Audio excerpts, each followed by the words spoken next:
여러분,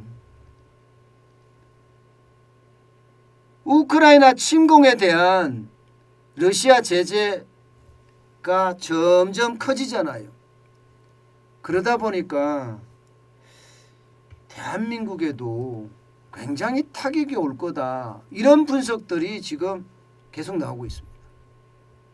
이게 단순하게 러시아에 수출하는 것, 또 러시아에서 수입하는 것, 우크라이나에 수출하는 것, 또 우크라이나로부터 수입하는 것, 이 두 나라의 어떤 교역의 문제를 넘어서서 말입니다, 우리 수출 전반에 타격이 오지 않겠느냐, 이런 분석이 벌써 나오고 있습니다. 게다가 말입니다, 여러분, 우리 수출의 주력 업종들이 타격을 받을 수 있다는 분석입니다. 여러분, 이거 한번 보세요. 자, 반도체만 하더라도요, 2020년 대비 20%가 성장해서, 쉽게 말하면 29%가 성장했죠. 29%가 성장해서 대한민국의 주력 수출 상품을 이루고 있습니다. 2021년만 하더라도 1279억 8,400만 달러를 수출할 정도로 엄청난 기여를 하고 있습니다. 그런데 대러시아 제재가 본격화되잖아요. 그렇게 되면 반도체 공정용 희귀가스들, 이거 공급난 일어날 수 있습니다. 여기에 대한 충격 충분히 받을 수 있다고 봅니다. 여기에다 석유화학도 마찬가지예요. 2020년 대비 2021년에는 54.8%라는 어마어마한 성장을 이뤄냈습니다. 그래서 수출액이 550억 8,100만 달러까지 달성할 정도로 난리도 아니었거든요. 그런데 아직까지 에너지에 대한 제재까지는 안 갔습니다. 지금 국제결제망에서 러시아를 퇴출시키는 제재까지 갔습니다. 여기에 에너지 제재까지 가게 된다면 원유 수급 상황도 쉽지 않아질 거고요. 거기에 대한 가격도 굉장히 많이 올라가지 않겠느냐, 이렇게 예상이 됩니다. 여기에 자동차도 마찬가지예요. 자동차도 2020년 대비 24.2%가 오르면서 우리 주력 수출 품목으로 확실하게 자리 잡았거든요. 464억 6,700만 달러나 수출할 정도로 난리였거든요. 그런데 당장 러시아 공장, 현대차 러시아 공장이 문을 닫으면 어떻게 될까요? 거기에 대한 충격, 또한 러시아에서 만들어서 동유럽으로 수출하던 자동차들 수출할 수 있을까요? 수출하기가 쉽지 않습니다. 그러면 그에 대한 피해 엄청나게 지금 일어날 수 있다는 겁니다. 좀 더 구체적인 지표로 볼까요? 좀 더 구체적인 지표로. 자, 반도체만 하더라도요, 반도체 공정에 들어가는 희귀가스들 말입니다. 수입 비중이 우크라이나나 러시아에서 굉장히 많습니다. 네온가스 같은 경우는 우크라이나에서 수입하는 비중이 23%고요. 러시아에서는 5% 수입을 하고 있습니다. 전체는 28%를 우크라이나와 러시아에 의존하고 있습니다. 크립토는 더 심합니다. 우크라이나의 31%고요. 러시아의 17%예요. 48%, 절반 가까이가 우크라이나 러시아의 비중을 가지고 있어요. 제논도 마찬가지입니다. 제논가스도 우크라이나 18%, 러시아의 31%에서 49%의 비중을 가지고 우리는 우크라이나와 러시아에 의존하고 있는 거예요. 그렇게 되면 여러분, 이게 만약에 수출의 수입이나 여기에 차질을 빚는다면 어떻게 될까요? 우리나라 반도체도 제대로 만들 수 있을까요? 여러분, 반도체 공정이라는 것은요, 하나라도 없으면요, 반도체 공정 전체가 서버립니다. 하나라도 없으면.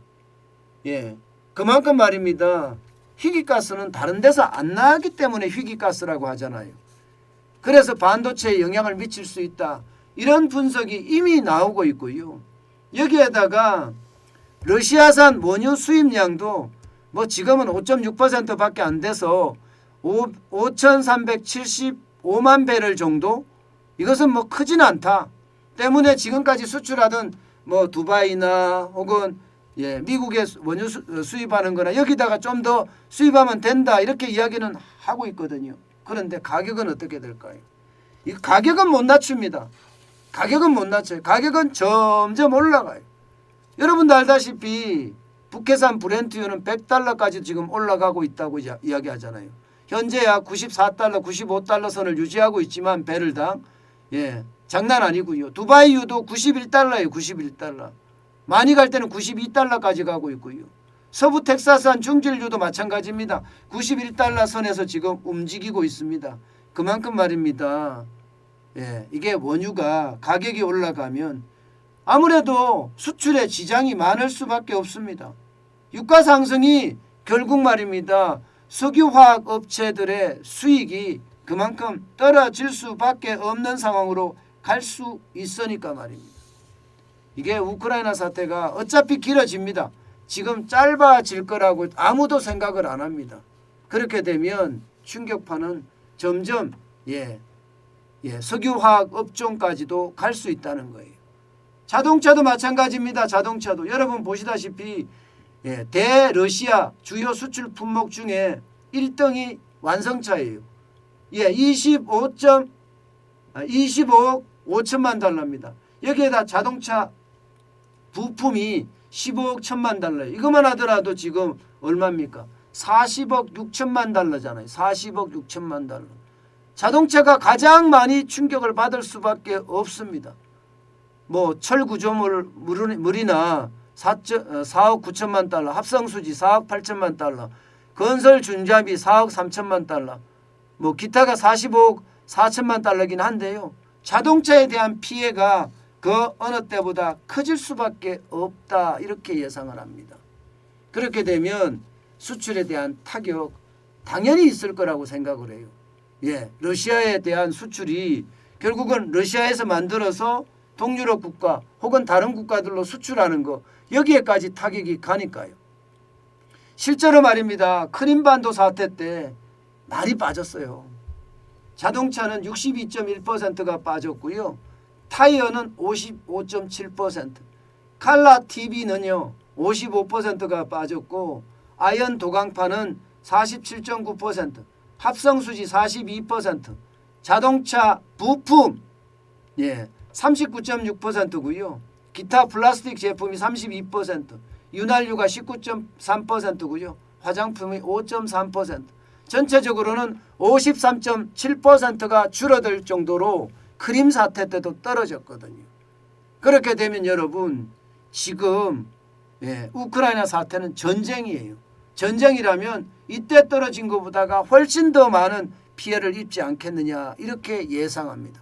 문제는 우리 수출이 지금 계속 마이너스라는 거예요. 적자라는 겁니다. 적자.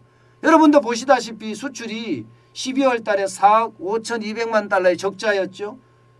그리고 1월 달에는 역대급 48억 8,900만 달러의 적자입니다.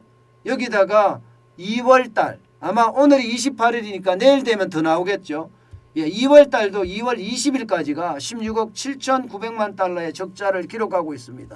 이런 상태라고 이야기하면 여러분 결국 우크라이나 사태가 우리에게도 위기를 몰고 올 수밖에 없다.